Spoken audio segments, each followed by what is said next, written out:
Voici donc la troisième et dernière partie de la prise en charge qui concerne la prise en charge de l'asthme de l'enfant. C'est la partie la plus ardue d'habitude. On va essayer de la simplifier au maximum. Voici notre plan. Après avoir rappelé les quelques bases et le schéma global de la prise en charge, nous verrons le traitement des crises et le traitement de fond, et pour chacun des deux, les médicaments et rappeler les indications. Nous insisterons sur la technique inhalatoire parce qu'elle est le centre de la prise en charge.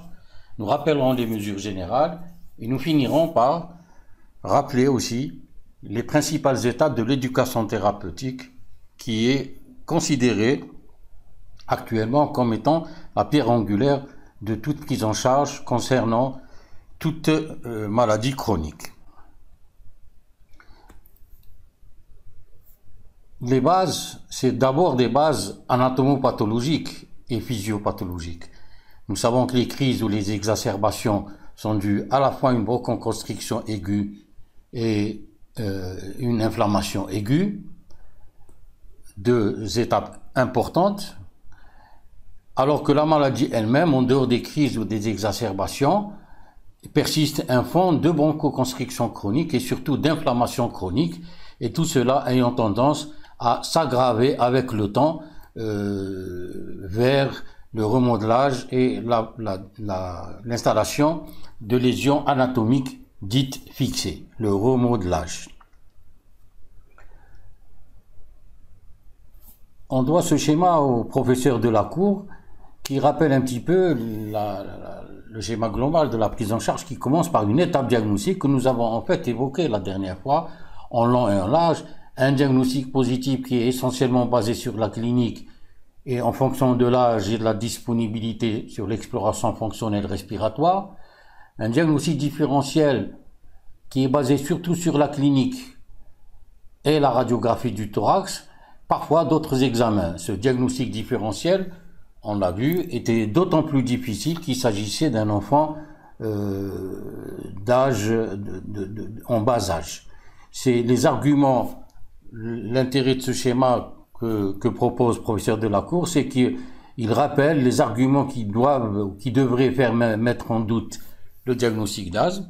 Et enfin, il aborde un petit peu les principaux diagnostics différentiels qui risquent de nécessiter un bilan complémentaire et un avis spécialisé. Il est présent d'une façon un peu plus pédagogique, puisqu'il distingue les obstructions proximales. Dans l'obstruction proximale des voies aériennes, celles qui sont d'origine dynamique, celles qui sont d'origine organique, qu'elles soient intrinsèques ou extrinsèques, et il parle aussi des autres pathologies obstructives. Comme on l'a rappelé la dernière fois, toutes ces étiologies se voient et doivent surtout être discutées chez le nourrisson et les enfants de moins de 3 à 5 ans d'une façon générale, rarement après. L'étape diagnostique se complète, comme on l'a vu, par un diagnostic étiologique qui est basé sur la clinique, sur les tests cutanés parfois, sur les IgE spécifiques parfois aussi. D'autres examens peuvent être nécessaires, rarement. Le diagnostic phénotypique est basé uniquement sur la clinique. Le diagnostic de gravité, c'est également surtout la clinique. Elle peut être aidée par un débit expiratoire de points. Dans certaines situations, on complétera l'exploration fonctionnelle, on mesurera la saturation en oxygène, une radio du thorax peut être nécessaire dans le cadre du diagnostic de gravité, et enfin d'autres examens, pourquoi pas, pourraient être nécessaires. Ce schéma global est basé, après l'étape diagnostique, sur l'analyse des symptômes, leur fréquence et l'analyse des risques d'exacerbation. En fonction de la fréquence faible ou élevée des symptômes, de la présence ou non du risque d'exacerbation, on va initier généralement un traitement de fond qui s'accompagnera automatiquement par un traitement des symptômes chaque fois qu'une crise ou une exacerbation s'installe. Tout cela, bien sûr, se fait en plus des mesures générales et de l'éducation thérapeutique. Nous allons y revenir avec beaucoup plus de détails, évidemment. Le traitement des crises.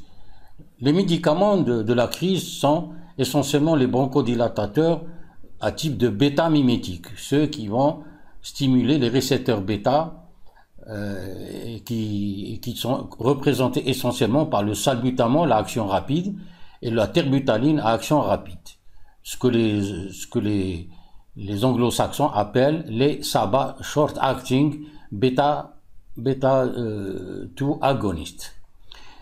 Le salbutamol à action rapide, de même que la terbutaline à action rapide, ce qui nous intéresse, c'est surtout les aérosols doseurs, ce qui est le plus souvent, presque toujours, le seul à être disponible en pathologie courante, c'est l'aérosol doseur de salbutamol connu sous le nom de ventoline.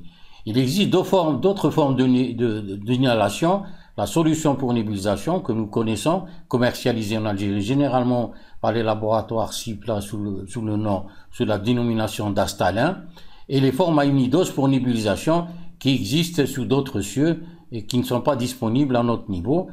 Les ampoules injectables sont rarement utilisées, et enfin la voie orale, chez nous, n'a pas beaucoup d'intérêt, en tout cas pas beaucoup de succès, alors que dans certaines recommandations, même très récentes, de 2020, certains proposent parfois la voie orale concernant aussi bien le salbutamol que la terbutaline en fonction de leur disponibilité, bien sûr. Il faut rappeler quand même que la voie orale est moins efficace que la voie inhalée et que la voie orale expose à plus d'effets secondaires. Mais si on respecte la posologie, et quand on ne peut pas utiliser la voie inhalée, ça pourrait être une assez bonne alternative, d'autant plus qu'on est à l'aise. Elle fait partie de certaines recommandations très récentes datant de 2020.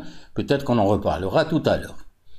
Les bêta-mimétiques, leur action principale, c'est l'augmentation du taux d'AMP cyclique intracellulaire, la bronchodilatation qui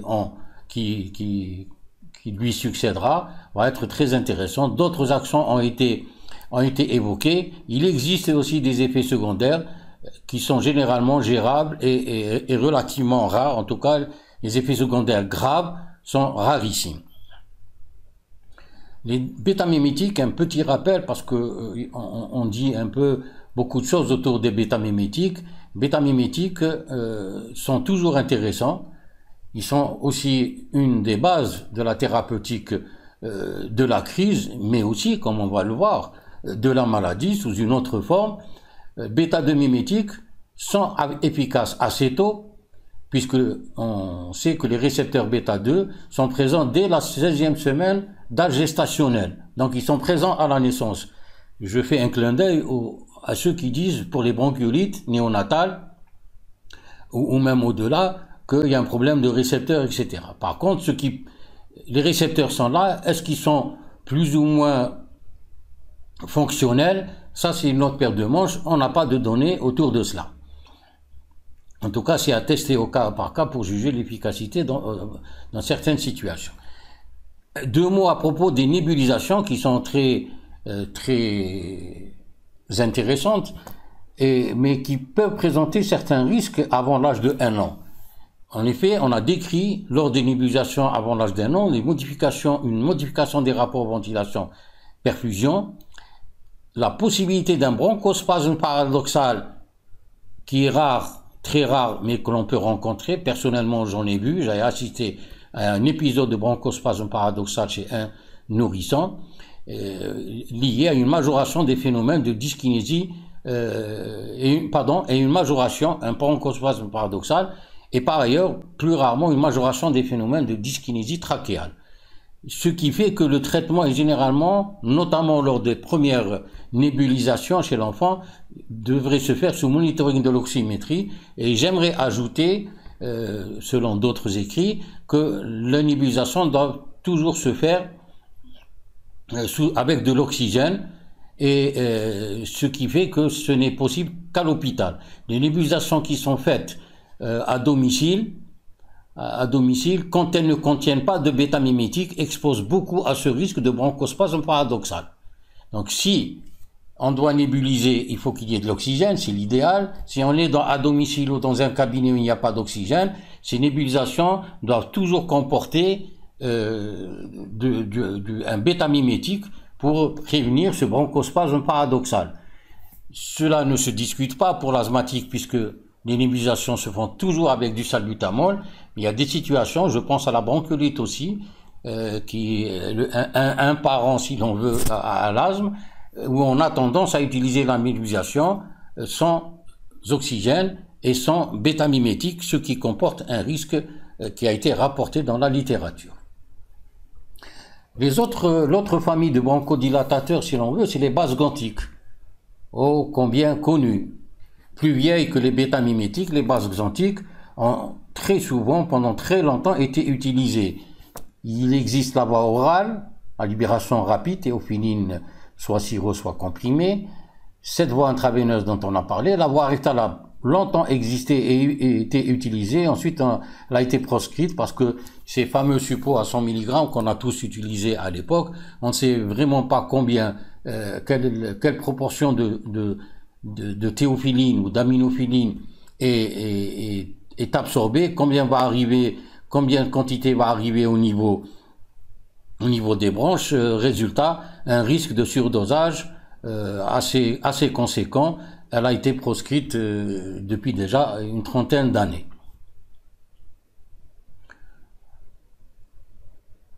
Les bases xanthiques ont, elles aussi, comme effet, l'inhibition de la phosphodiesterase. On en a parlé la dernière fois, lors de la première séance. Il n'y a qu'à revenir à cette première vidéo, toujours en augmentant le taux d'AMP cyclique intracellulaire.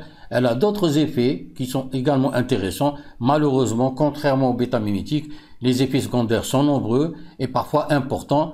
Quand on les utilisait à l'époque, on était souvent obligé d'arrêter notre perfusion en cours de route pour une raison ou une autre, et il y en a pas mal. D'autres bronchodilatateurs, c'est les anticholinergiques. Souvenez-vous, lors de la première vidéo, on avait parlé du système adrénergique, du système cholinergique et du système non adrénergique et non cholinergique. Ici, il s'agit de drogues qui vont agir contre par un effet anticholinergique et entraîner justement une bronchodilatation.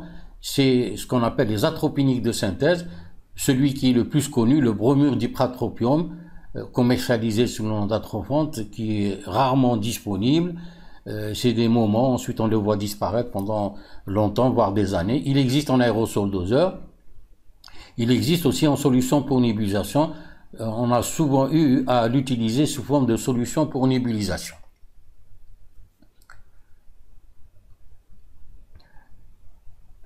L'autre versant lors de la crise, c'est l'inflammation aiguë, et à tout seigneur, tout honneur, le grand agent contre l'inflammation reste les corticoïdes. On a plusieurs formes, la forme injectable, ô combien connue. Les formes orales ne sont pas non plus rarement utilisées. On a la prednisone que tout le monde connaît, comprimés à 5 classiques, et on a depuis quelque temps des comprimés à 20 mg. La prednisolone, c'est des comprimés effervescents à 20 mg surtout. Ici, c'est le fameux Solufred. La bêtaméthasone, il y avait le Célestine, il y a d'autres génériques actuellement qui sont tout aussi efficaces. Il existe en solution, il existe aussi en comprimé. Chez l'enfant, souvent, c'est la solution qui est utilisée. Enfin, la dexaméthasone, connue et souvent utilisée sous forme injectable, moins bien connue sous forme par voie orale. La méthylprednisolone, en injectable seulement, c'est le fameux Solumedrol qui existe à différents dosages sous forme injectable. Quand on s'adresse aux corticoïdes, vous allez voir, nous on donne dans les prescriptions, dans les recommandations, on donnera toujours la posologie en fonction de la prednisone. Quand il faudra utiliser un autre type de corticoïde, il faudra faire attention tout simplement aux équivalences qui existent. Là, c'est 1 mg de prednisone qui est équivalent à 1 mg de prednisolone. Pour certains, ça ferait juste 0,8. En tout cas, c'est 0,8 à 1 mg de prednisolone. Il n'y a pas de grande différence. En pratique, cette nuance ne joue que très peu de rôle et ne pose jamais de problème. Les corticoïdes ont énormément d'actions. La première action, c'est celle-ci. Je ne vais pas entrer dans le détail. elle s'oppose à la formation des médiateurs inflammatoires et à leur action. Les effets secondaires sont connus, ils font très peur, mais avec notre façon moderne d'utiliser les corticoïdes par voie orale, c'est-à-dire des cures courtes de 3 à 10 jours, généralement c'est 3 à 5 jours, avec un arrêt brutal sans dégression, une seule prise le 24 heures le matin avant 8 heures, on a pratiquement jamais de problème.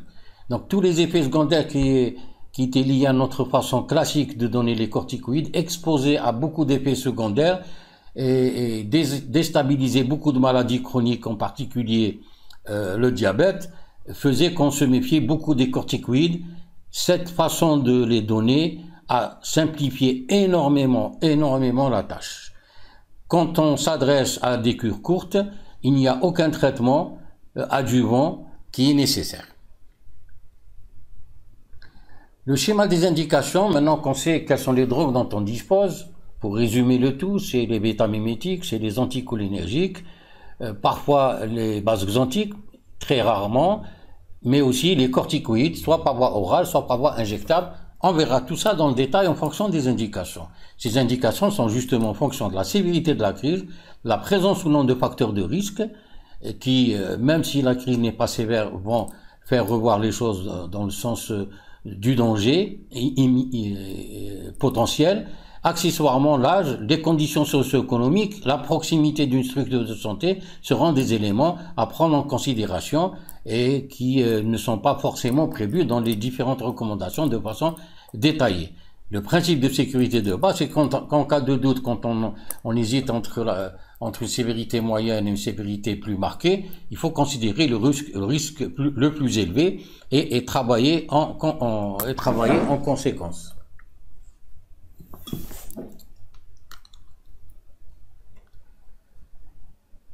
Les indications proprement dites, on va parler de la crise légère d'abord. La crise légère est très facile à prendre en charge. Il suffit d'utiliser le salbutamol par chambre avec une chambre d'inhalation. On reviendra sur les chambres d'inhalation et la technique d'inhalation dans un moment. La posologie est beaucoup plus importante que ce qu'on donnait il y a 20-30 ans. La posologie classique a été un petit peu modifiée au profit d'une prescription plus agressive, si l'on veut, mais sans effet secondaire. On donnera ce salbutamol par la chambre d'inhalation à raison d'une bouffée par 2 kilos de poids, avec un minimum de 5 et un maximum 10, voire pour certains auteurs jusqu'à 20 bouffées par séance. D'accord? Donc une bouffée pour 2 kilos. Si l'enfant pèse 10 kilos, ça sera 5 bouffées, et ainsi de suite. Cette séance sera répétée 3 fois en 1 heure, c'est-à-dire qu'il y aura une séance toutes les 20 minutes. Et voilà la seule chose à donner quand on a affaire à une crise légère. D'accord? Toutes les 20 minutes, ensuite on verra l'évolution. Si amélioration, l'enfant sort avec une ordonnance qui comprendra du salbutamol en spray, à raison de 2 bouffées toutes les 6 à 8 heures. Si on n'est pas très inquiet, toutes les 8 heures suffiront largement pendant 7 jours.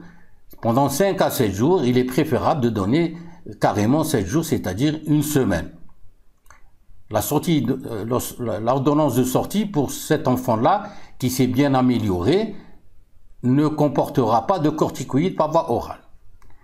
Si on a affaire à une crise modérée, ou une crise légère qui ne veut pas rentrer dans l'ordre, par exemple, au bout de quelques heures, elle doit être traitée comme une crise modérée. Donc la crise modérée d'emblée, ou la crise légère qui ne répond pas, qui doit être traitée comme une crise modérée, si l'enfant a déjà reçu cela, il n'y a pas besoin de le répéter. Par contre, s'il n'a pas reçu, pour la crise modérée d'emblée, ça sera exactement la même chose concernant le salbutamol que la crise légère.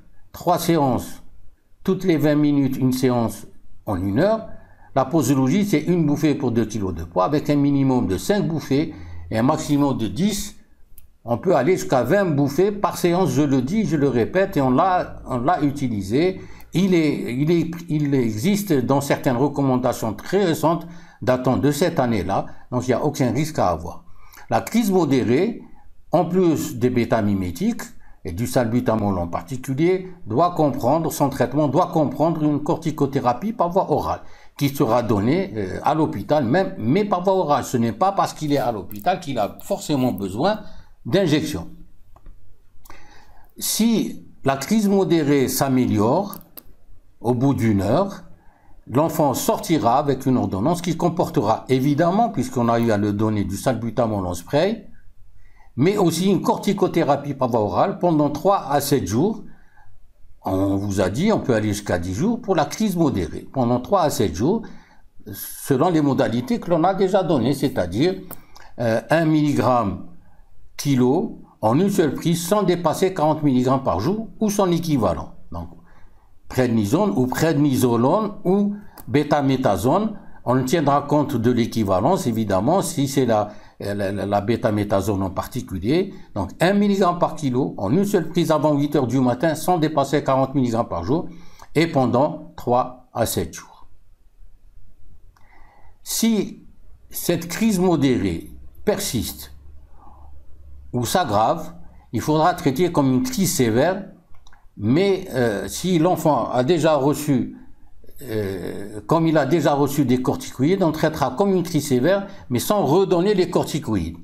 Parce qu'effectivement, les corticoïdes, dans la crise sévère, les corticoïdes peuvent être donnés. On y reviendra dans un moment. Ce que je voulais dire avant de passer à la plaque suivante, qui concernera la crise sévère justement, c'est qu'on se rend compte que toutes ces prescriptions peuvent être données à domicile. C'est-à-dire que si les parents viennent à l'hôpital et qu'ils ont ce traitement-là, ils vont se rendre compte qu'ils pouvaient faire cela à domicile chez eux et sans venir à l'hôpital. C'est un des objectifs de cette simplification du traitement initial de la crise d'asthme. Et c'est ce que, d'ailleurs, finissent par faire beaucoup de parents. Ils se rendent compte de cela et ils vont traiter les crises légères ou modérées qui surviendront à domicile, parfois 2, 3 heures, 4 heures du matin. Ça leur évitera de se déplacer à l'hôpital et c'est très agréable pour tout le monde, y compris pour le personnel soignant à l'hôpital. La crise sévère. La crise sévère, c'est celle qui vient avec, on l'a vu, la sévérité de la crise. Les critères qui permettent de parler de la sévérité de la crise, on les a évoqués la dernière fois dans le diagnostic de gravité. Je rappelle que la crise sévère, c'est la crise où vous avez un tirage et vous avez une cyanose. Donc, la crise sévère peut l'être d'emblée, c'est-à-dire l'enfant vient d'emblée dans ce tableau-là, ou alors c'est une crise modérée qui n'a pas répondu au traitement que l'on a donné, que l'on a vu sur la plaque précédente, et à ce moment-là, on va continuer la prise en charge chez cet enfant-là. Donc on va surtout insister sur celui qui vient en crise sévère d'emblée, avec tirage et cyanose. Cet enfant-là, on continuera à donner du salbutamol par voie inhalée, mais cette fois-ci, on peut utiliser la nébulisation. Le salbutamol en nébulisation, la solution, on en a déjà parlé. La posologie, ça sera, c'est 0,01 à 0,03, mais retenez simplement, pour faire simple, 0,03 ml par kilo. C'est parfait et c'est tout à fait pratique. Avec un minimum de 0,3, quand on fera le calcul en fonction du poids, on ne doit pas descendre dessous de 0,3 ml dans le nébuliseur et on ne doit pas dépasser 1 ml au fond du nébuliseur. Cette séance durera 10 minutes, même s'il reste un peu de solution au fond du nébuliseur, il faut arrêter au bout de 10 minutes, parce que ce qui reste, c'est en fait surtout du sérum salé. Alors, cette quantité-là que l'on va donner va être mélangée dans du sérum salé, disons 3 cc de sérum salé isotonique. Donc, cette quantité salbutamol sera mélangée au fond du nébuliseur avec 3 ml de sérum salé.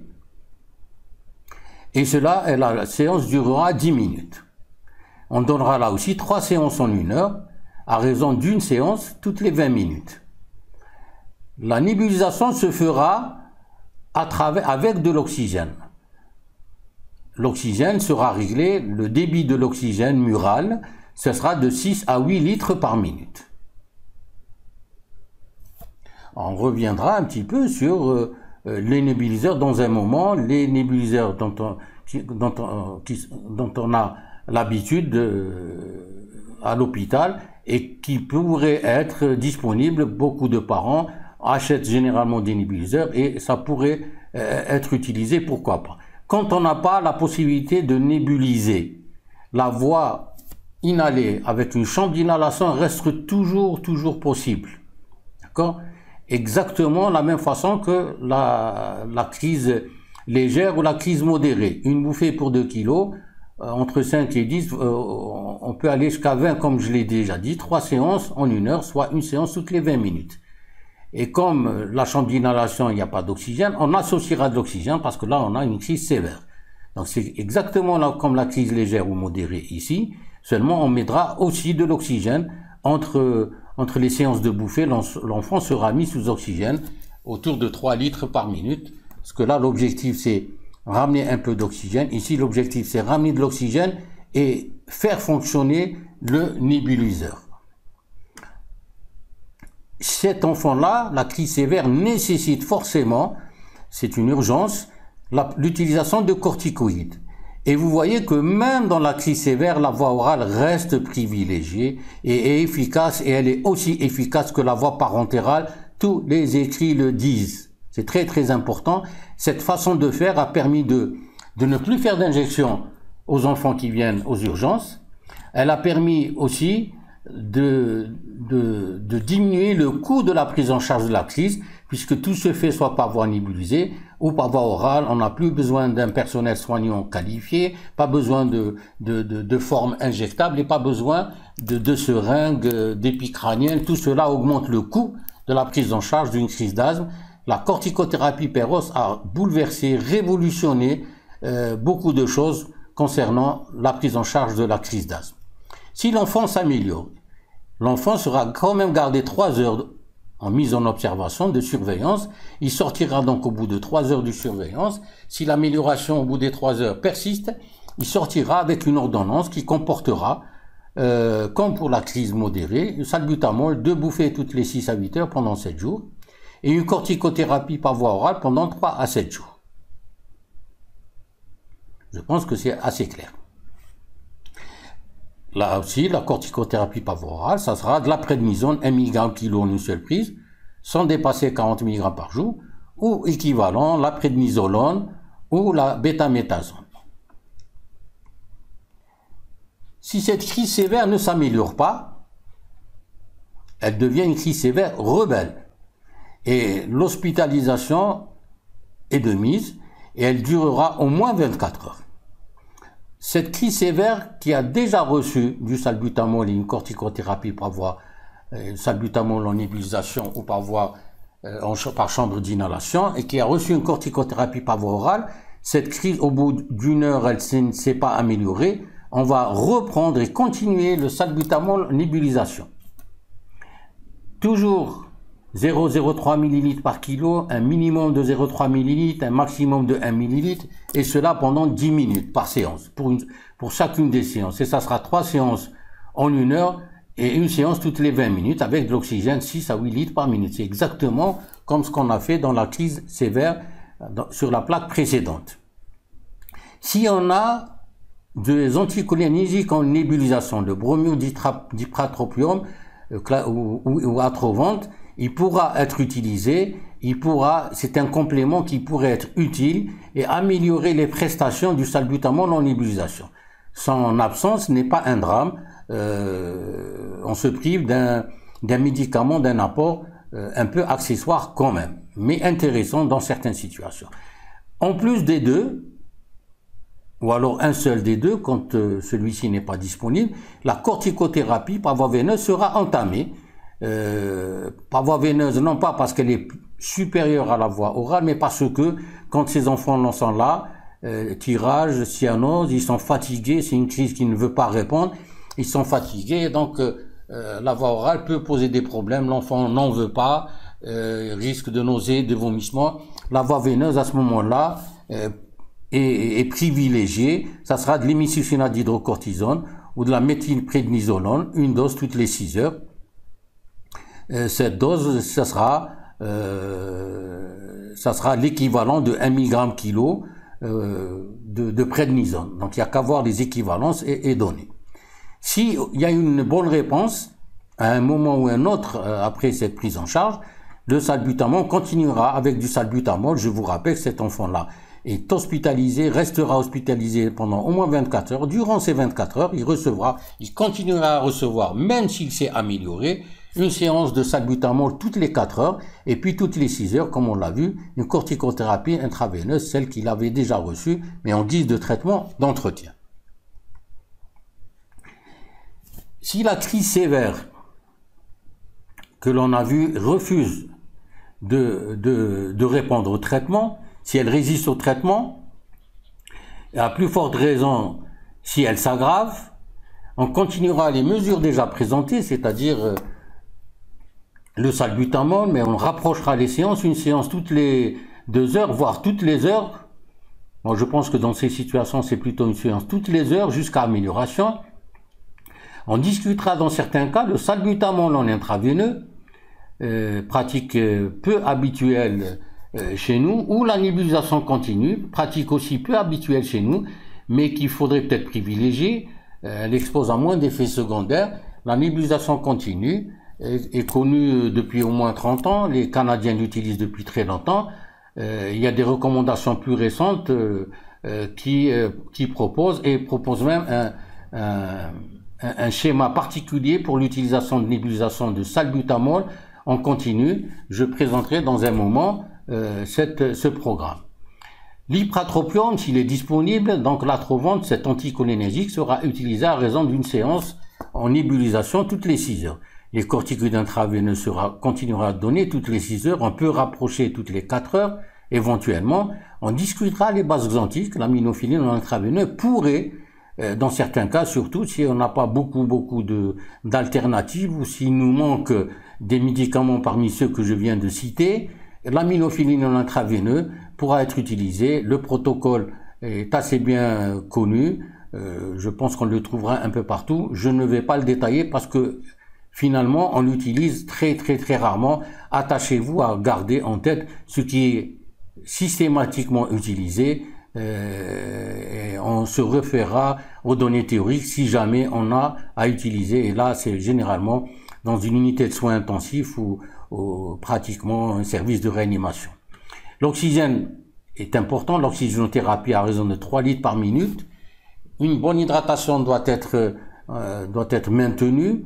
Et le débit expiratoire de pointe que proposent certains, je ne vois pas comment ceux qui le proposent peuvent le proposer chez un enfant qui a du mal à respirer, qui est cyanosé. Généralement, on pourrait mettre une croix là-dessus. La saturation en oxygène, par contre, permettra vraiment de bien surveiller, en plus des éléments cliniques, cette saturation en oxygène. La surveillance de la saturation en oxygène sera forcément utile. Deux situations là aussi, soit l'enfant s'améliore, il sortira au bout de 24 heures, bien sûr, avec une ordonnance de sortie qui comprendra du salbutamol en spray. C'est comme la crise sévère qui s'améliore et qui sort. Salbutamol en spray pendant 7 jours, corticoïde Péros pendant 3 à 7 jours. Péros, cela suffit largement. S'il n'y a pas de réponse, transfert en unité de soins intensifs parce qu'il peut avoir besoin à ce moment-là, où on continuera généralement ces mesures-là et où on est en attente d'utiliser les ventilations soit non invasives, soit invasives, prendre ces précautions. Voici, je l'ai mis pour information, on l'utilise rarement, mais j'ai trouvé intéressant le protocole de l'inhalation des bêta-mimétiques, du salbutamol par exemple, en inhalation continue. Ce protocole est intéressant. Je vous ai dit, il a été utilisé par les Canadiens, il est reproposé par les Japonais lors de leurs recommandations très récentes qui sont arrivées, je crois, en mai ou en juin 2020. Je crois que c'est en mai, donc c'est très récent et ça pourrait être utile. Et dans les services, dans les unités de soins intensifs, on devrait sont inspirés et utilisés. Voici le protocole en détail. Bien sûr, on ne demande pas aux étudiants de retenir ce protocole, mais sachez qu'il existe et vos aînés pourraient le mettre en application dans les unités de soins intensifs, dans les cas qui posent un peu plus de problèmes que les autres. Le traitement de fond. Les médicaments du traitement de fond. La maladie asthmatique est d'abord une maladie inflammatoire. Et donc, les anti-inflammatoires sont proposés. Les corticoïdes, bien sûr, en chef de file, mais aussi d'autres, les antileucotriènes, le montelukast. Et cette inflammation chronique relève de ces anti-inflammatoires. Ce sont essentiellement ces deux-là, et en particulier les corticoïdes inhalés. Il n'est pas question de donner une corticothérapie par voie orale au long cours. Ça, c'est dépassé. On a dû faire cela à un moment donné. Cela, c'est bon, c'est Amdreos. Les antileucotriènes sont une arme plus récente, intéressante, souvent en association avec les corticoïdes inhalés. On verra comment. Les autres ont été utilisés à un moment donné, le chromolysa disodique, le kétotifène, ils sont pratiquement abandonnés. J'ai deux mots à dire à propos du kétotifène. On l'a abandonné, mais peut-être que on y reviendra, je sais pas. Parce que le kétotifène est un antihistaminique, mais pas que.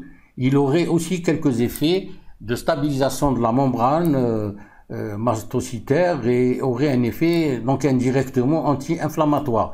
En tout cas, ce que je constate, c'est qu'en ophtalmologie, il y a des préparations à base de chromoglyca disodique ou de kétotifène très récentes qui ont été mises en place pour lutter contre la conjonctivite allergique.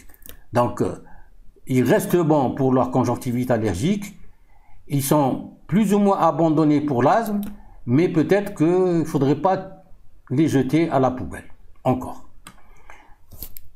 C'est une question de recommandation.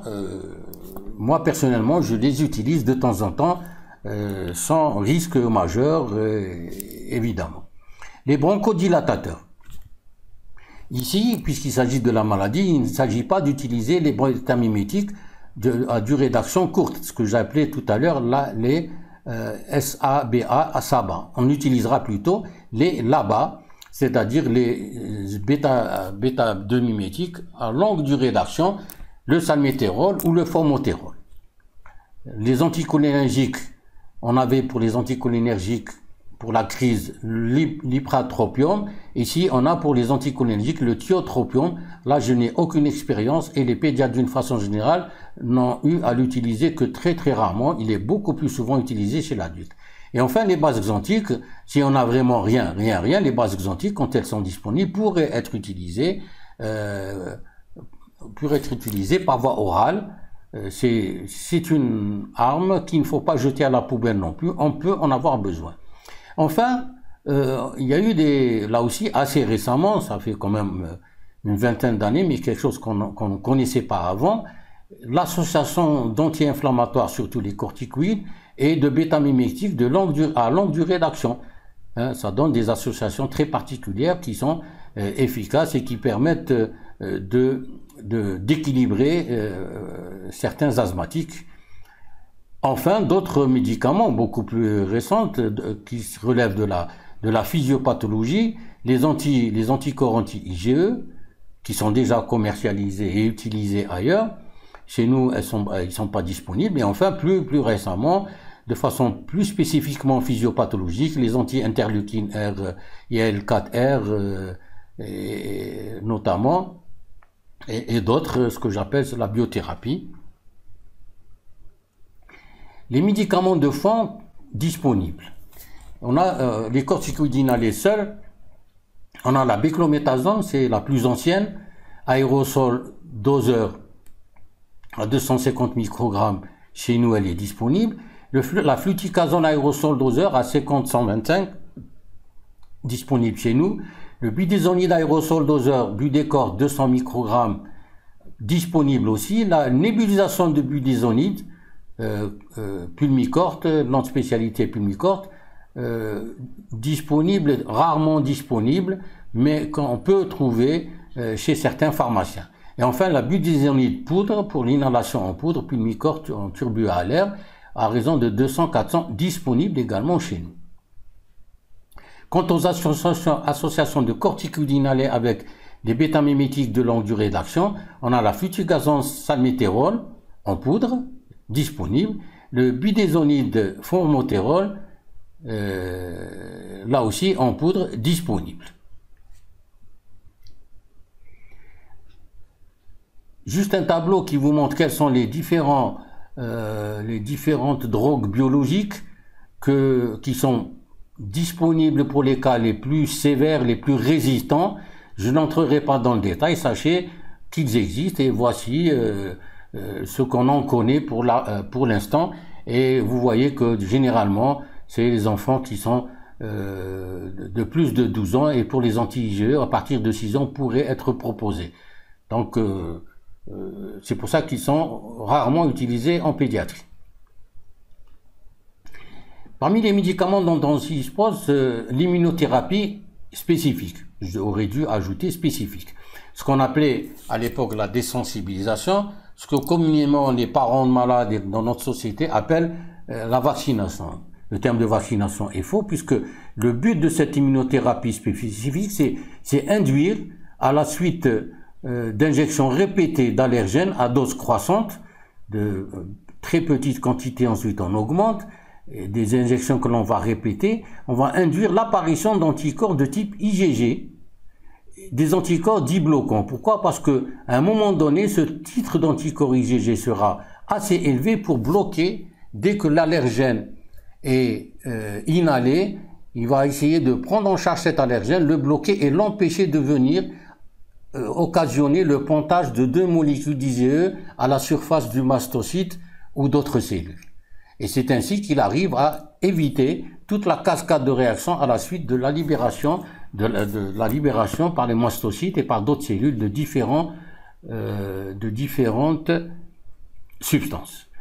Controversée, elle est parfois utile, elle est de moins en moins utilisée et ses indications restent discutées puisque les médicaments, avec les médicaments que l'on a, on arrive à obtenir une certaine de bons résultats, une stabilisation, voire une guérison asthmologiquement parlant, on y reviendra tout à l'heure, et on se rend compte aussi que pour pouvoir la faire, il faudrait qu'il y ait les allergènes soient bien identifiés, qu'ils soient pas trop nombreux, d'une part, d'autre part, il faudrait stabiliser la maladie. Et la stabiliser, c'est déjà utiliser un traitement médicamenteux de fond que l'on a déjà évoqué et sur lequel on va revenir avec plus de détails.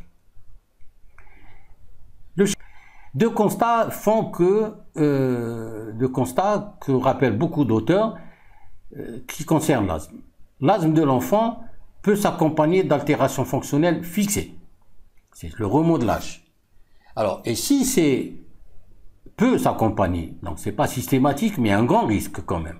Et si ces altérations fixées sont présentes, généralement, elles se constituent très précocement, voire très précocement, c'est-à-dire dès les premières années de la vie, dès la première année de la vie éventuellement. D'où l'importance d'être un peu agressif et d'être agressif assez tôt. C'est la tendance des recommandations les plus récentes, aussi bien GINA que d'autres. Les indications font appel à ce qu'on appelle des paliers. D'accord ? Chaque palier, le passage d'un palier à l'autre représente l'utilisation de drogues différentes ou de drogues plus hautement dosées.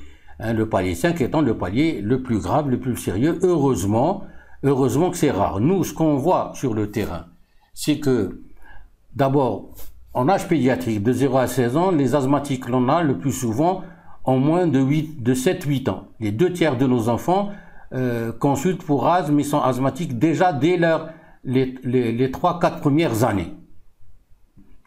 Primo. Deuxièmement, les 2/3 des enfants que nous voyons, c'est généralement des enfants qui ne nécessitent que une prise en charge correspondant à un palier 1, 2 ou 3, rarement 4, encore plus rarement 5. C'est aussi une nuance par rapport à l'asthme de l'adulte. Voici ce que propose le GINA, encore très récemment, dans sa mise au point de 2020. Alors, le GINA, je vous rappelle ce que c'est que le GINA, cette société scientifique, si vous voulez, cette corporation scientifique ou groupe de scientifiques qui, depuis depuis plus de 30 ans, propose des schémas, et il s'intéresse à l'asthme, il propose des schémas justement de plus en plus étudiés, de mieux en mieux étoffés. Il reste, chaque fois qu'on parle d'asthme ou de prise en charge d'asthme, chaque pédiatre évoquera toujours le GINA. Mais il ne faut pas penser qu'il n'y a que le GINA à respecter. Il n'y a pas que le GINA qui a toujours raison. Alors, voici ce que le GINA propose. Il propose 3 situations. L'adolescent de plus de 12 ans et l'adulte, donc les enfants sont là. Voici ce qu'il propose en fonction des paliers, palier 1, palier 2, palier 3, palier 4 et palier 5.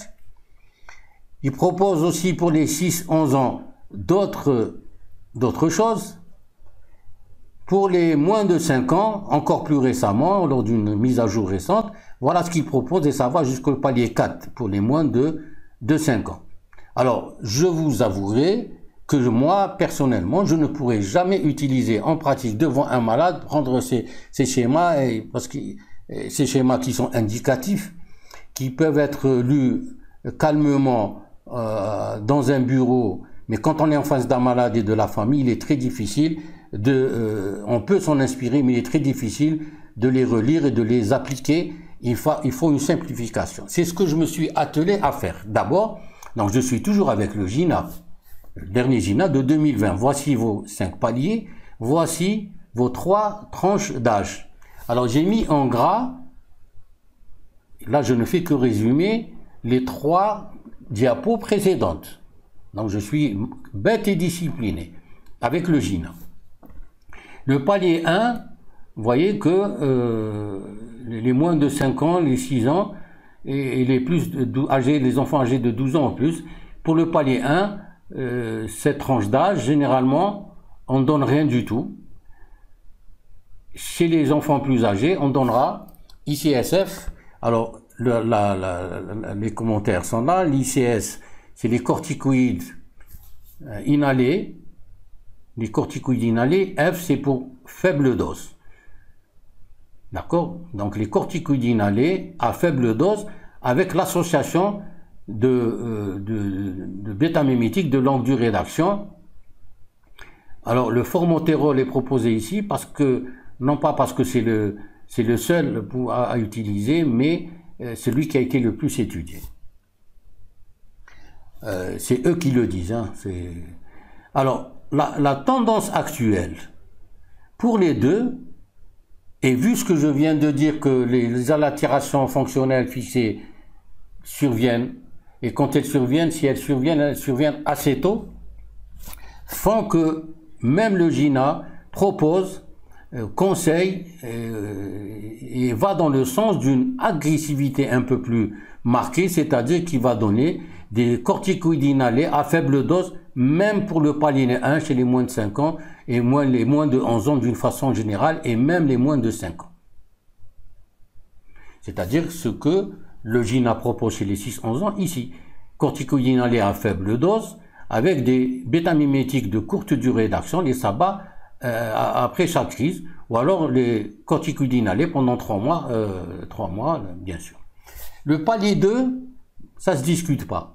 Alors, quand on aborde les schémas du GINA en fonction différemment, comme sur ce tableau, on rend compte que le palier, ça devient facile. Ici, les corticoïdes inhalés à faible dose chez les plus de 12 ans, et je dirais que même chez les autres, le palier 2, c'est la même chose, vous voyez, hein, corticoïdes inhalés, F, faible dose. Il y a d'autres alternatives qui ne sont pas nécessaires. Sur le terrain, on peut vous assurer que généralement, dans la très grande majorité des cas, c'est efficace, à condition de respecter de tenir compte et de prendre d'autres précautions, notamment en ce qui concerne la technique inhalatoire. C'est pour ça qu'on va lui réserver un temps assez conséquent. Le palier 3, on passe aux corticoïdes inhalés à dose moyenne. Si on veut continuer les doses faibles, il faudra utiliser les associations. Mais les associations, pratiquement, c'est les inhalateurs de poudre qui sont disponibles. Donc on peut avoir des problèmes. Quand on on ne veut pas les utiliser. Comme vous le voyez, on peut très bien utiliser les corticoïdes inhalés à dose moyenne. C'est la deuxième alternative pour le GINA concernant ces deux tranches d'âge. D'accord? Ici, M pour moyenne. Chez l'enfant de moins de 5 ans, quand il est au palier 3 sur le plan thérapeutique, en plus de ce que vous allez donner, il est intéressant d'assurer une consultation spécialisée, c'est-à-dire chez l'asthmologue pédiatre, chez le pneumopédiatre. Le palier 4, ici, pour les moins de 5 ans, le GINA propose les antileucotriènes. Pour les enfants âgés de 6 ans et plus, il propose les associations de corticoïdes inhalés à dose moyenne avec les bêta-mimétiques de longue durée d'action, comme en première intention. Si pour une raison ou une autre, cela n'est pas possible, disponibilité ou non-utilisation ou mauvaise utilisation, on peut augmenter la fréquence des corticoïdes inhalés,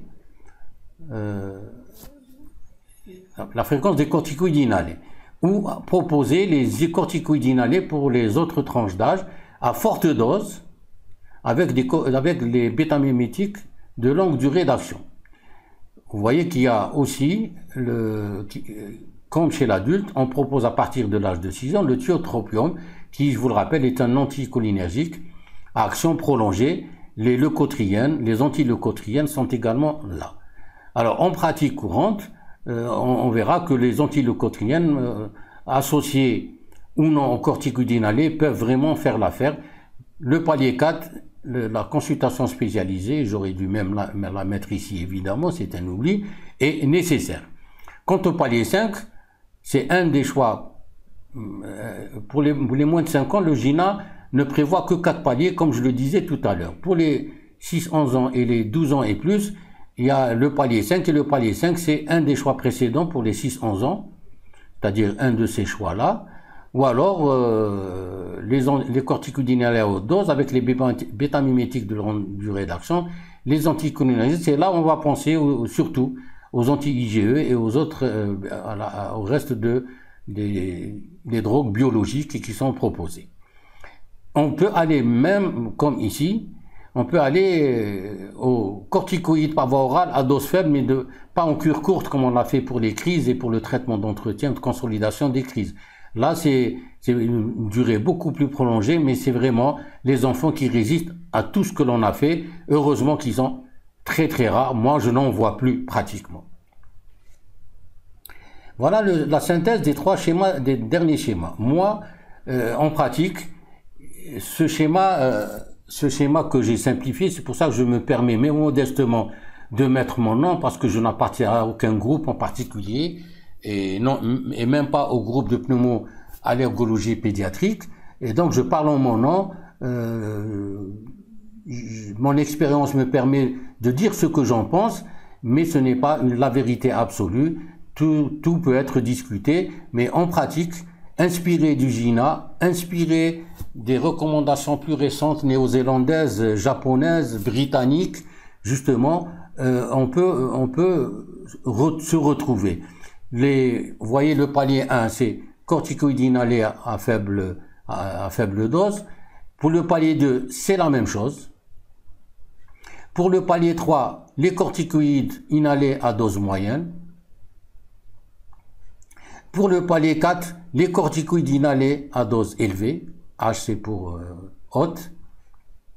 Le palier 5, on rejoint tout à fait ce que dit le GINA, et vous allez vous rendre compte que il est rare que vous ayez affaire à des enfants qui atteignent le palier 5 chez les plus de 6 ans, mais ça peut se voir évidemment, c'est pour ça que le GINA prévoit, et on est plus agressif, mais ici se trouvent les 2/3, voire les 3/4 des enfants. Et le quart restant, c'est généralement les enfants qui vont finir quand même par répondre sans qu'on ait à aller aux anti-IgE, aux anti-interleukines et aux corticoïdes par voie orale à cure prolongée. Il est évident que, une fois qu'on a proposé ce traitement de fond, il arrivera que l'enfant fasse quand même des crises ou des exacerbations. À chaque crise ou exacerbation, on traitera, comme d'habitude, ces crises-là, en fonction de leur sévérité, crise légère, crise modérée, crise sévère ou crise sévère rebelle dramatique en état de mort imminent. Donc, le traitement des crises reste la base si c'est nécessaire. Alors, on a parlé de corticoïdes inhalés, doses faibles, doses moyennes, doses fortes. Vous trouverez dans la littérature beaucoup de tableaux qui mettent les équivalences en fonction des différents corticoïdes concernant les doses faibles, les doses, ici ils appellent ça les guidelines néo-zélandaises qui datent de juin 2020. Ils parlent de doses basses et de doses standards concernant les principaux corticoïdes qui sont disponibles chez nous. Celui-ci n'est pas disponible, mais le dipropionate de beclorméthasone est disponible, la budesonide aussi, le propionate de fluticasone aussi. Donc voici pour les Néo-Zélandais ces équivalences. Pour les Japonais, pratiquement comme pour le GINA japonais en mai 2020 aussi, voici les équivalences en doses faibles, doses moyennes et fortes doses. Donc vous voyez, et on se rendra compte que tout le monde ne parle pas exactement le même langage. Il y a des nuances et ça montre que la vérité n'est pas détenue par un seul groupe ou une seule recommandation, aussi expertisée soit-elle. Donc voici pour... Alors, je n'ai pas parlé du cyclésonide, qui est un corticoïde inhalé d'apparition plus récente, qui n'est pas disponible chez nous de toute façon. On n'a jamais vu chez nous pratiquement, ou à ma connaissance. Alors, les indications dépendent de la sévérité. Alors, pour la crise, on a vu crise légère, crise modérée, crise sévère et crise en état de mort imminent. Pour la maladie, l'historique explique qu'au départ, on avait une classification de la maladie en fonction de la sévérité des symptômes cliniques et fonctionnels. C'est par exemple ce que vous allez trouver dans le guide du groupe de pneumoallergologie pédiatrique, dans son premier guide de 1998. Alors, depuis 2006 pour le GINA et ensuite pour le guide algérien, en 2010, on a laissé tomber cette classification selon la sévérité des symptômes cliniques et fonctionnels au profit de la classification selon l'état du contrôle clinique et fonctionnel. On va apprécier le contrôle et on va, comme on en a parlé déjà, je vous le rappelle, l'enfant bien contrôlé, l'enfant non ou mal contrôlé.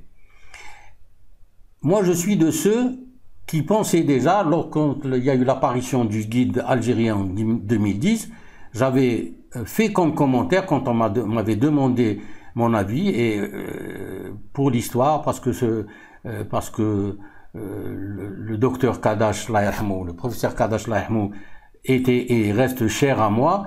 C'est lui qui m'avait contacté, m'avait demandé de faire des propositions ou des contre-propositions. Et ils avaient à l'époque émis le souhait de voir cette classification rester et le guide n'en a pas le groupe qui a fait le guide n'en a pas tenu compte. Ils ont bien sûr tous les droits. Seulement, il y a un problème pratique, d'une part.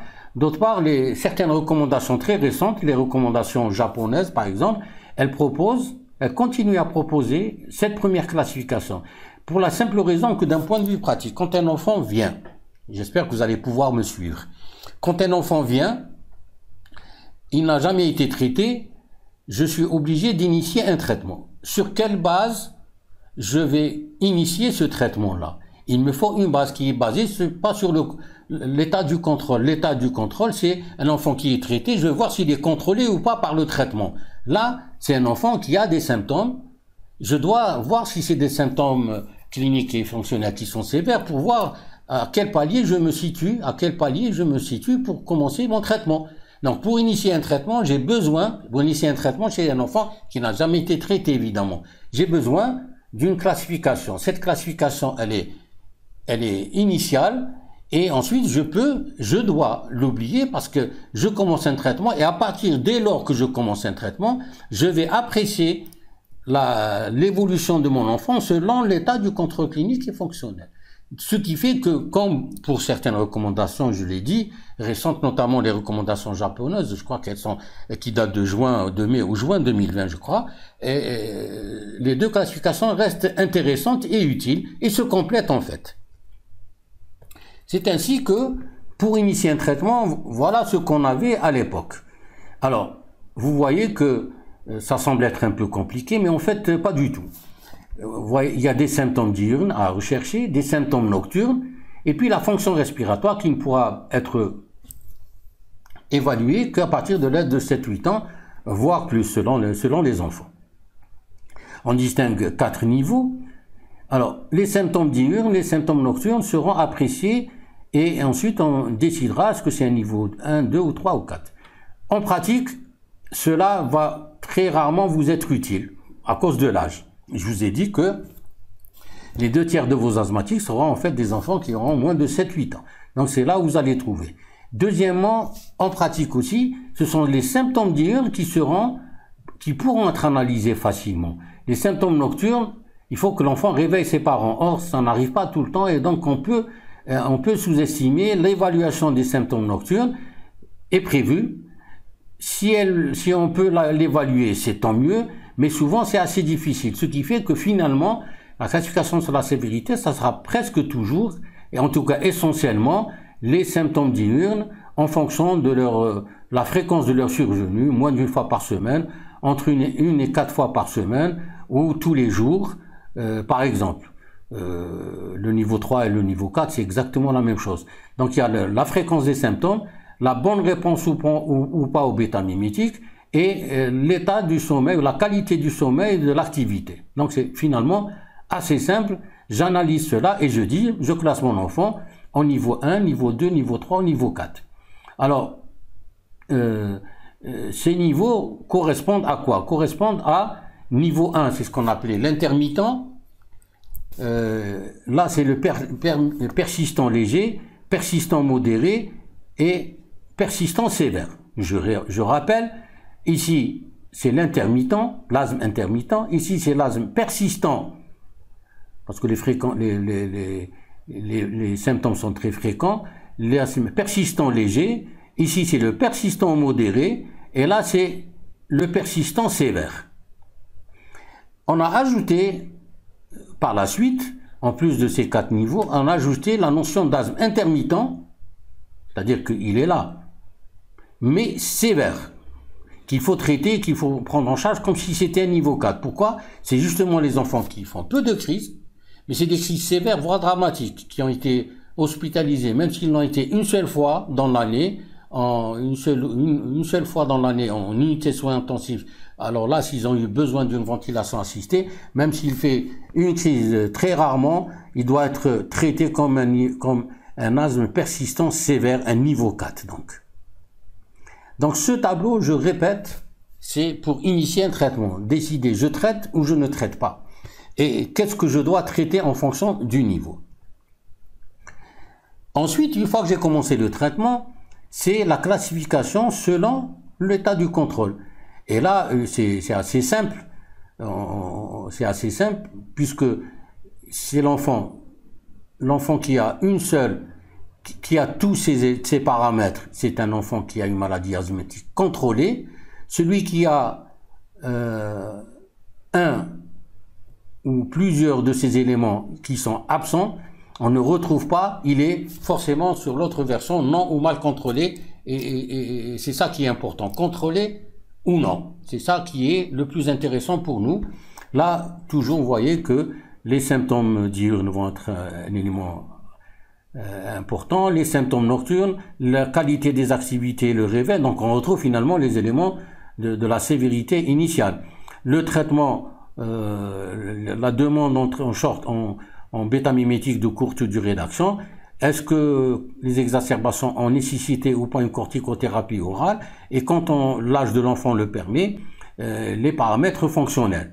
Donc, ce que je veux dire, c'est que si vous êtes de ceux qui n'êtes pas convaincus, comme l'est le guide algérien avec cette classification, selon la sévérité, vous pouvez très bien essayer de classer, et la question qui va se poser, si vous considérez que que la maladie asthmatique chez votre enfant n'est pas contrôlée, qu'est-ce que vous allez donner? Vous allez donner en fonction du palier 2, palier 3 ou palier 4.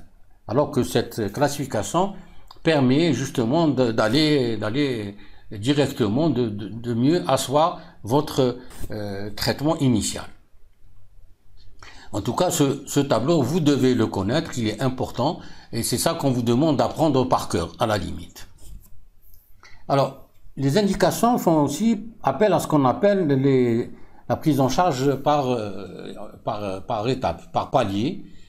Il y a une escalade, c'est-à-dire que vous allez passer d'un palier à l'autre en fonction justement de l'état de contrôle de la maladie.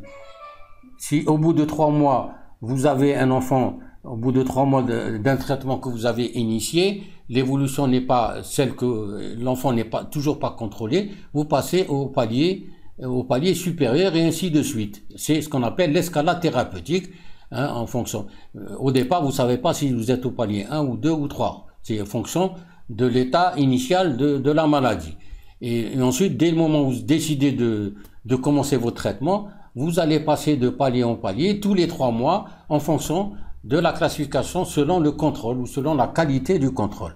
Quand vous avez au bout de 3 mois eu un contrôle parfait, que vous soyez là ou là ou là, dès lors qu'au bout de 3 mois vous avez un contrôle parfait, vous commencez la désescalade, et la désescalade se fait de 3 mois en 3 mois, donc vous allez baisser donc progressivement, même si on a tendance à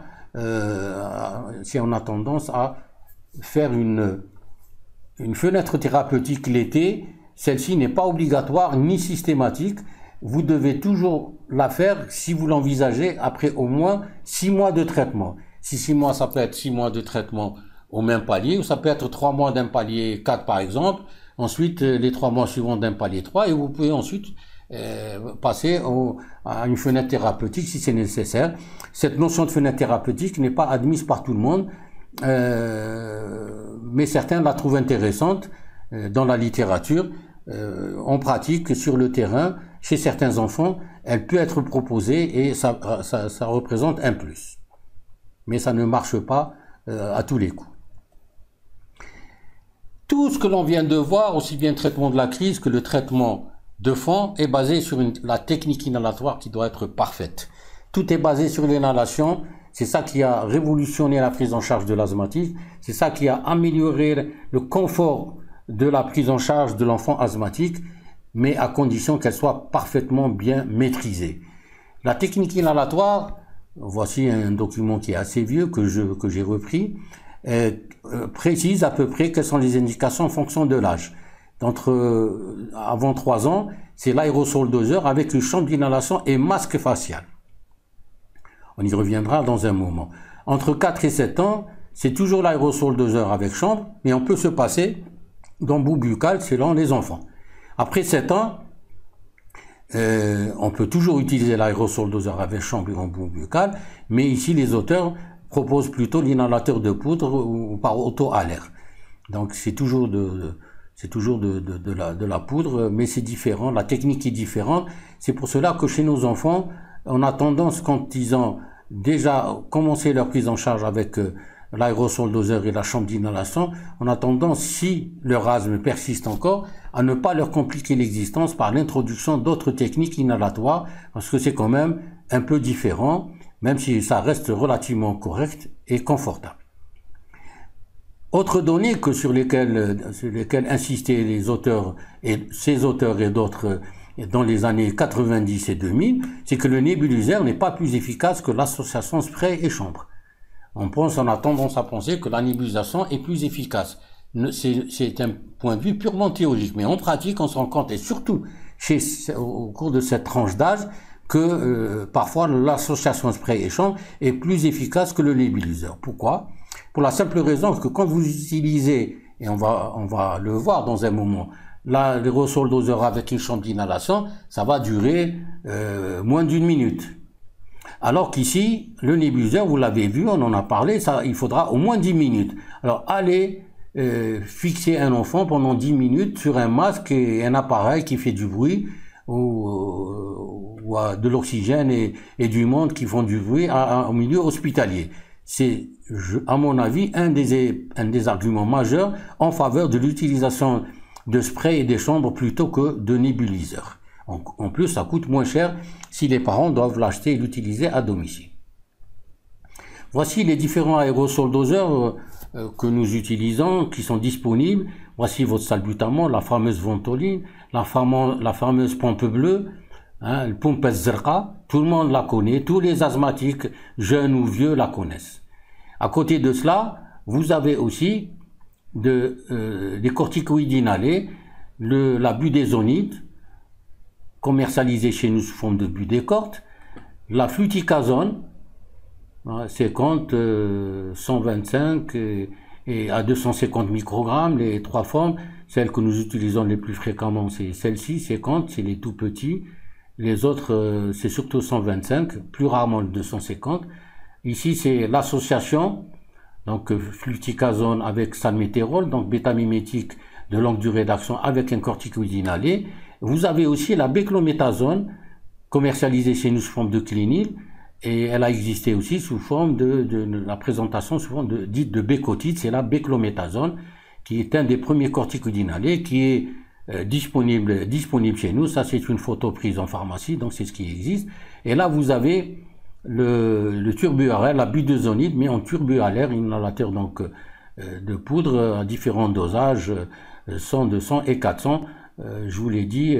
Alors le floal, j'allais oublier le floal qui est quand même de la fluticasone, qui est disponible, qui a été commercialisé chez nous en Algérie depuis à peu près une année.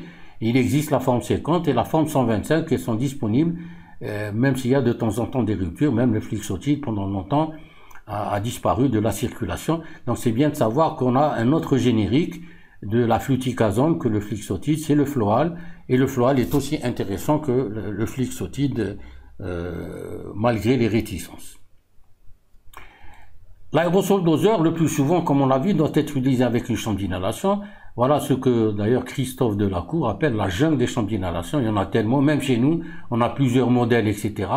Et ils se ressemblent tous. Celui qui a été le plus coté pendant longtemps, c'est le Babialaire. Il a perdu il a perdu un petit peu de son, il n'est plus aussi coté qu'avant. Et là, on a les autres. Ce qu'on a surtout, le label Spacer est disponible, l'aérochamber sont disponibles, les vortex par moment, le type à l'air est disponible, les autres, on les voit pas tellement chez nous. Alors, ils ont tous le même principe, c'est une chambre d'inhalation avec un embout buccal, c'est là où on va mettre l'aérosol doseur, et ici, là où on va mettre la bouche de l'enfant, hein, l'embout buccal est là, et là c'est l'embout de l'aérosol doseur que l'on mettra. Alors, ce qu'il faut savoir à propos de ces différentes chambres, c'est qu'elles sont pas toutes équivalentes, qu'il y en a certains qui seraient, j'utilise le conditionnel, plus intéressantes que d'autres. Et il faut savoir aussi que certains sont dites statiques et d'autres antistatiques. Qu'est-ce que ça veut dire? Ça veut dire que autour des parois, collées aux parois, il y a des forces statiques. C'est-à-dire que si vous libérez l'aérosol doseur ici, les particules d'aérosol doseur vont coller aux parois au lieu d'aller chez l'enfant. Alors qu'elles devraient être inhalées par l'enfant, elles auront tendance à coller aux parois. Ça, c'est les chambres d'inhalation statique. Il y a des chambres telles que le vortex, qui sont dites des chambres d'inhalation antistatiques, c'est-à-dire que ces forces électrostatiques sont réduites au maximum et qu'il y a peu de quantité d'aérosol doseur qui colleront aux parois et l'enfant va absorber beaucoup plus, une proportion beaucoup plus importante va se déposer au niveau des poumons quand on utilise une chambre d'inhalation antistatique. La plus antistatique de toutes, elle n'est pas là, c'est les chambres d'inhalation métalliques ou à base d'aluminium. Celle-là, pratiquement, les forces électrostatiques sont nulles et elle est très antistatique. Elle n'est pas disponible chez nous en Algérie. Peut-être qu'elle le sera un jour. Voici des modèles de chambres d'inhalation que l'on a vu récemment dans nos pharmacies. Voici votre chambre d'inhalation. Voici le masque quand il est nécessaire. Voici une chambre d'inhalation sans masque. Et voici le masque. Les masques, généralement, c'est en fonction de l'âge. Il y a le format petit, moyen et grand. Donc, c'est à vous de voir en fonction de l'âge de l'enfant. Vous pouvez faire des essais avant de lui faire commander, justement, la chambre d'inhalation qui lui va. Alors, cette chambre d'inhalation, comme le dit ce texte-là, elle est recommandée chez les enfants de moins de 8 ans. Je dirais même plus, je dirais que même l'adulte a gagné à utiliser plutôt une chambre d'inhalation que l'aérosol doseur seul. La chambre d'inhalation avec aérosol doseur pourra être utilisée chez les enfants plus âgés, sans masque bien sûr, à partir de l'âge de 4-5 ans, il n'a plus besoin de masque et ça se passe très bien. Alors la déposition pulmonaire dépend de l'importance des forces électrostatiques. Dans les chambres statiques, elle est de 2% chez le nourrisson calme et 6% chez le jeune enfant. Quand vous utilisez une chambre non statique, cette déposition pulmonaire peut monter jusqu'à 28% pour un enfant entre 4 et 8 ans et voire 41% pour un enfant entre 8 et 12 ans. Donc si vous devez choisir une chambre d'inhalation, essayez de choisir plutôt celle qui est non statique. C'est à vous de voir au niveau de la notice et de vérifier quelles sont les chambres non statiques disponibles ou pas, parce qu'il y a un changement. C'est une véritable jungle, comme l'a exprimé le professeur de la cour. Dès l'âge de 4 ans, le masque facial peut être oublié et on utilisera la chambre d'inhalation avec aérosol doseur et son masque. Ceci est important. Comment utiliser cette chambre d'inhalation? Dans un premier temps, vous prenez votre aérosol doseur, vous le secouez 5 fois à peu près avant chaque utilisation. C'est très très important. Quand vous le laissez en position horizontale sur votre table de nuit, au bout de quelques heures, il y a une décantation qui se fait. Alors, si vous utilisez sans secouer, la quantité qui sort pour la ventoline, par exemple, la quantité qui doit sortir, elle est de 100 microgrammes par bouffée. Et bien, si vous l'utilisez sans agiter, ça sera soit plus, soit moins, et donc vous n'allez pas avoir l'effet escompté. Donc, il faut agiter assez énergiquement, 5 fois à peu près. Ensuite, vous mettez l'aérosol doseur au niveau de l'embout buccal de la chambre d'inhalation. Ici, c'est une tips à l'air. Donc, voici votre aérosol doseur adapté à la chambre d'inhalation. Ensuite, vous actionnez une fois sur l'aérosol doseur, sur la bombe d'aérosol doseur. Ensuite, vous demandez à l'enfant de respirer 5 à 10 fois en vérifiant le bon fonctionnement de la valve. Je vais revenir sur le bon fonctionnement de la valve parce que c'est très, très, très, très important. Respirer 5 à 10 fois. Si l'enfant respire bien, c'est-à-dire de façon ample et tranquille, 5 fois devrait suffire. Si c'est pas le cas, vous pouvez aller jusqu'à 10 fois, voire 15 fois. Parce que parfois, en comptant, on s'oublie et on saute et on perd nos comptes. À ce moment-là, ajouter des bouffées, il n'y a aucun problème avec cela. Si vous utilisez la chambre d'inhalation sans masque, pincer le nez rendrait les choses plus intéressantes et plus efficaces. Et enfin, si l'enfant doit avoir plus de 2 bouffées, ce qui est pour le traitement de la crise en particulier souvent le cas, les faire séparément, c'est-à-dire vous appuyez, il respire une bouffée calmement, et ensuite pour la deuxième, puis la troisième, puis la quatrième éventuellement, ou jusqu'à 20 éventuellement, entre chacune des bouffées, vous enlevez et l'enfant respire, ensuite vous remettez la bouffée suivante jusqu'à ce que vous atteigniez le nombre de bouffées que vous avez décidé au départ. on a dit la chambre d'inhalation, c'est la valve. C'est très très important de vérifier le bon fonctionnement de la valve. Voici la valve, lors de l'inspiration, elle s'ouvre et elle se ferme lors de l'expiration. Sinon, ce n'est plus une valve. Elle s'ouvre, elle se ferme. Voilà. S'il n'y a pas de valve ou mauvaise valve, pas de chambre d'inhalation. Vous n'avez rien fait. Donc, contrôler le bon fonctionnement de la valve régulièrement par les parents et par vous-même est une étape principale. Encore une fois, pas de valve ou mauvaise valve, pas de chambre d'inhalation. Voici aussi, plus explicite, un autre type de valve, plus molle, moins rigide, et l'ouverture en inspiration et fermeture en expiration, inspiration, expiration.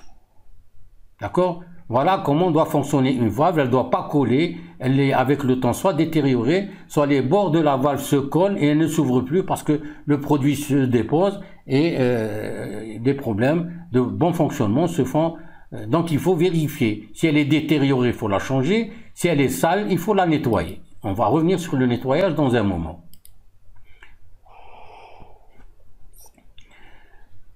Le fonctionnement de la valve, on va vous montrer ce que c'est que cette valve. Voilà, quand on décortique les différentes pièces, voici cette fameuse valve.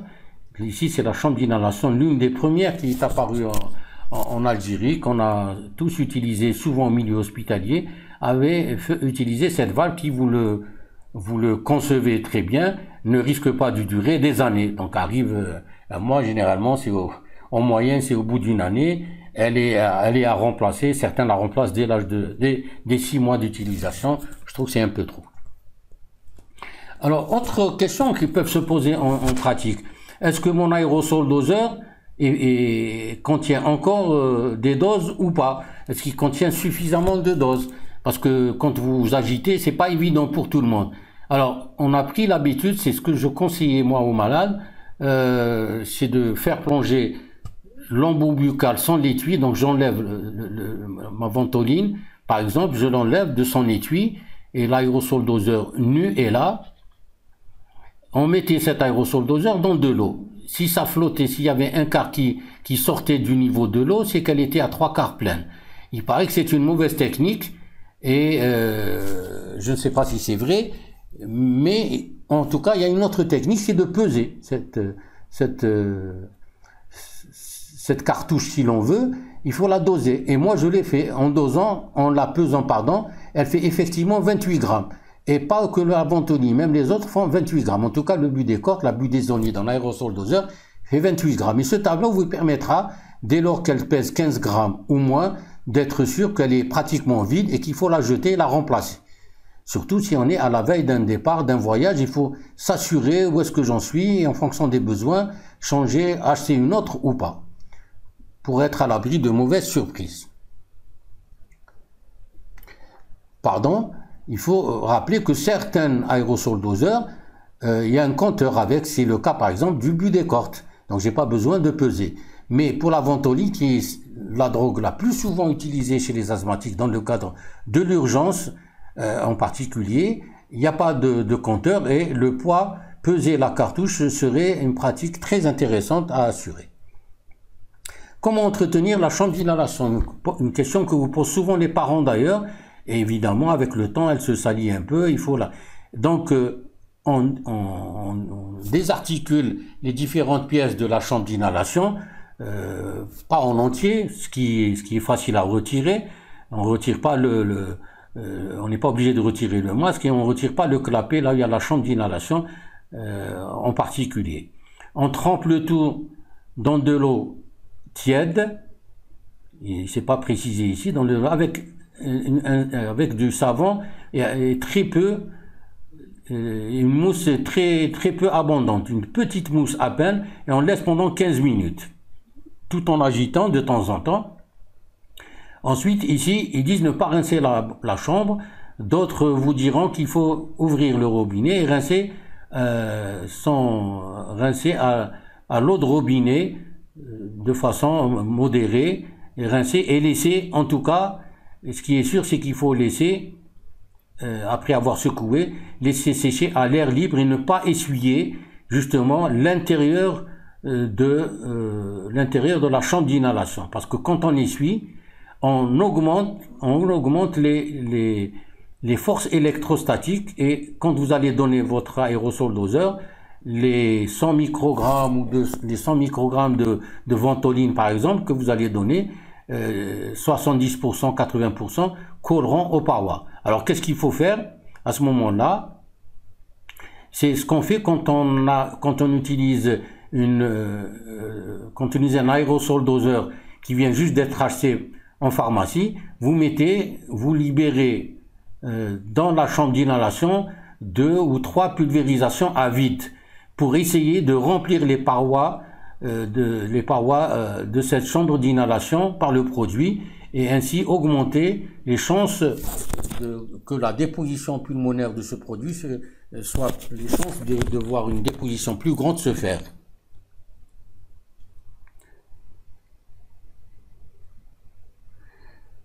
La technique inhalatoire pour l'inhalateur de poudre, elle est plus facile chez le grand enfant, chez l'adolescent en particulier comme chez l'adulte. Chez l'enfant de moins de 12-13 ans, c'est un peu plus difficile, en tout cas en pratique, c'est ce qu'on a constaté. Deuxièmement, je vous avouerai que souvent les enfants qu'on a en des chambres d'inhalation l'utilisent depuis leur jeune âge, quand l'asthme grandit avec eux, quand ils sont pas encore guéris, et c'est difficile de changer de technique alors qu'ils sont habitués à une technique. Par contre, si un enfant âgé de 12 ans ou plus vous vient et que il n'a jamais utilisé les chambres d'inhalation avec aérosol doseur, vous pouvez aller directement aux inhalateurs de poudre, au turbo-air. Le nébuliseur.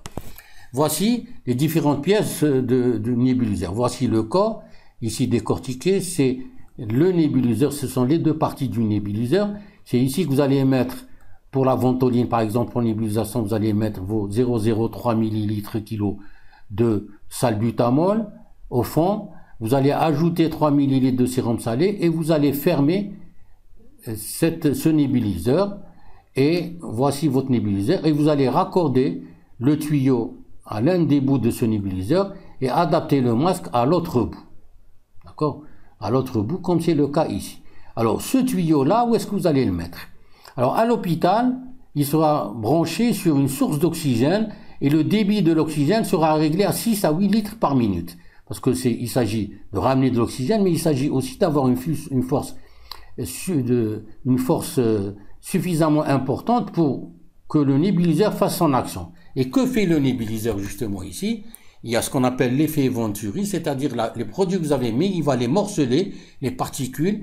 Les particules seront morcelées pour qu'elles soient, pour que leur diamètre soit autour de entre 1 et 5 microns.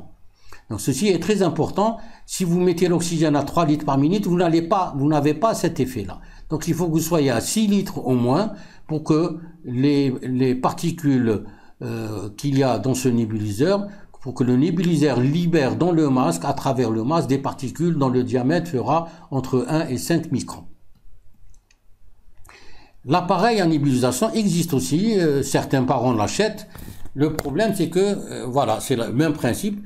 Le tuyau, on va le mettre dans la source, parce que l'aérosol ici, c'est tout simplement un compresseur. Donc la force du compresseur va libérer la force de compression, et elle va arriver ici pour morceler, pour libérer des particules dont le diamètre sera étudié. Alors cet appareil est très particulier, c'est pas celui que l'on voit souvent en circulation.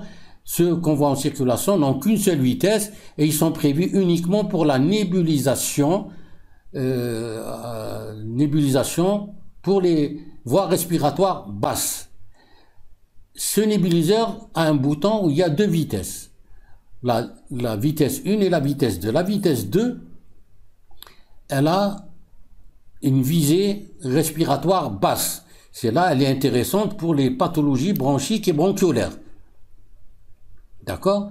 Alors que la vitesse 1 est prévue pour morceler les particules, mais avec un diamètre supérieur à 5.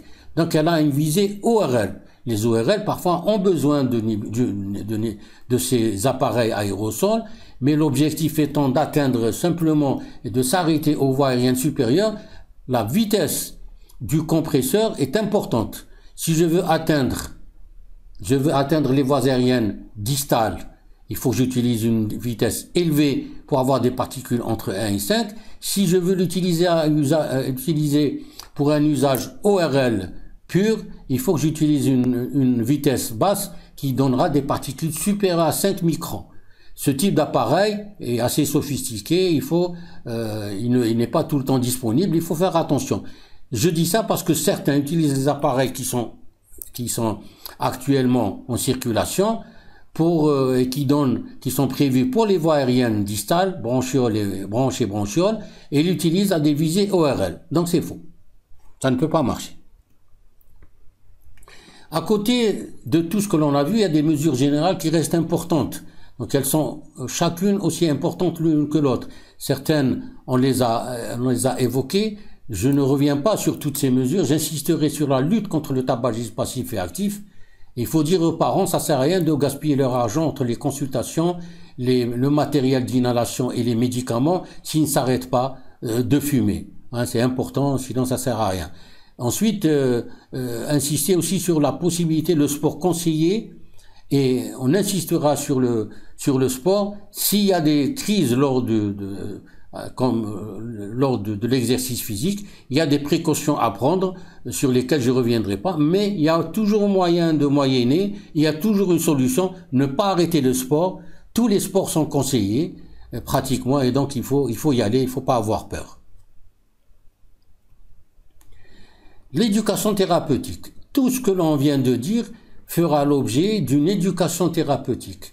C'est la nouvelle donne concernant la prise en charge des enfants asthmatiques, comme d'ailleurs tous les enfants chroniques. Tous les enfants chroniques maintenant, tous les enfants qui présentent une maladie chronique, asthme ou diabète et d'autres, doivent faire partie d'un programme d'éducation thérapeutique. C'est devenu nécessaire et moderne de le faire. Les objectifs généraux de cette éducation thérapeutique, c'est améliorer les connaissances et les comportements, vérifier l'observance thérapeutique et arriver à maintenir une qualité de vie correcte, voire très bonne, pourquoi pas. Et c'est possible. La méthode éducative essaie de répondre à 3 questions. Qui doit participer aux séances d'éducation? Les enfants, les parents, les deux en même temps? Où faut-il faire les séances d'éducation? L'endroit est important. Comment faire les séances d'éducation? Je ne vais pas répondre à ces questions-là, parce que c'est un autre thème. Je vais vous expliquer pourquoi dans un moment. Il y a des objectifs, il y a aussi différentes étapes. Il faut d'abord poser un diagnostic éducatif. Deuxièmement, il faut définir des objectifs ou contrat, ce qu'on appelle le contrat d'éducation entre l'équipe soignante et l'enfant et sa famille, l'enfant malade et sa famille. La mise en œuvre du programme éducatif va être un élément important parce qu'elle va tenir compte des 2 premières étapes. Elle est personnalisée, forcément. Et ensuite, on évalue. Si on propose des choses et des méthodes, il faut évaluer cette éducation et c'est un temps important, comme dans tout ce qui est pédagogique. On enseigne quelque chose, il faut toujours prendre le temps de l'évaluer. Je ne vais pas détailler parce que vous allez trouver tout cela en détail grâce à cette thèse qui date de 2009 que l'on doit au professeur Maouch Hachmi, actuellement chef de service de pédiatrie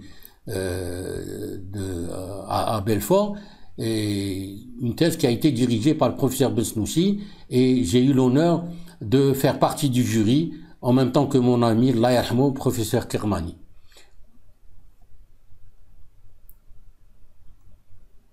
Quand tout cela ne marche pas, il faut savoir revenir en arrière et dire, est-ce que la technique ne serait pas mauvaise? Technique, quand je dis technique, il faut aussi vérifier le matériel. Assez souvent, c'est le cas. 1/3 des enfants, c'est ici que ça se passe.